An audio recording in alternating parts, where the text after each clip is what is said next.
Welcome to the channel ESL Learners. This is Dr. Grammar with your dose of ESL practice. Remember to subscribe. Today's lesson will focus on third-person pronouns. You will learn, first, how to identify third-person pronouns. Second, understand the verb rules for third-person singular in the present tense.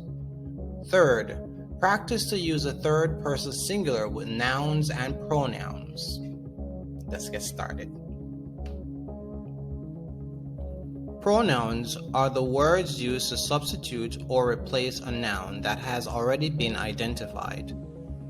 They can be singular or plural. You is the only pronoun that can be singular or plural. When talking to one person or when talking directly to a group, the speaker will use you. Example: you are my friend. In this case, we're only talking to one person. Example 2. You are my friends. In this case, the speaker is speaking directly to more than one persons. We categorize these pronouns based on the perspective of who is speaking, listening, and who is being discussed. These are the pronoun perspectives. I and we are first-person pronouns as a speaker is talking about themselves. I is a first-person singular pronoun, and we is a first-person plural pronoun because it describes the speaker plus other person or persons. You can be either singular or plural and is the second-person pronoun. He, she, it are third-person singular pronouns, and they is a third-person plural pronoun. Look at how to use the third-person singular pronouns. He, she, it. He, which refers to a male noun, person, or animal.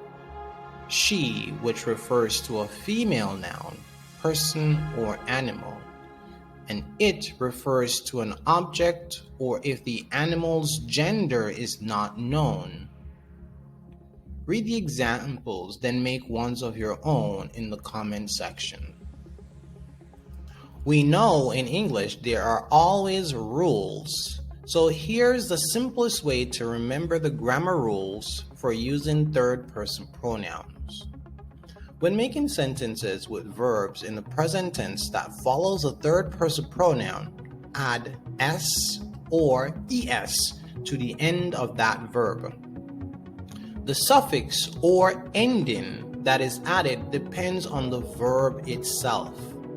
We'll look at how to know which suffix or ending to add to the verb later in this video. See the examples in present tense for third-person pronouns and verbs. My son is Lucas. He loves pizza. He buys it at a restaurant in town. He gets breadsticks and salad for his wife. She doesn't like pizza. She prefers to eat healthy food and she goes for a run every morning to exercise.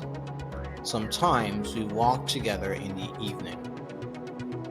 The male noun Lucas is introduced to the audience by the speaker, so the pronoun he is used to replace the name in the following sentences. In the fifth sentence, the speaker introduces Lucas's wife, so she, the third-person pronoun, is used, and the verb does has es added at the end. The verb is negative, so the speaker says does not. In the seventh and final sentence, the pronoun we, first person, includes a speaker, so the verb does not add s or es. Like the video to show that you understand these rules. This is very useful information to know when to add s, es, or ies in the present tense. Verbs ending with ch, s, sh, x, or z, as in watch, brush, and quiz, will add es. Verbs ending with a consonant and y, as in cry, try, and notify, will change the y to I, then add es. Verbs ending with all other letters will just add s. Please note that some irregular verbs do not follow these rules in adding s or es. For example, is and has.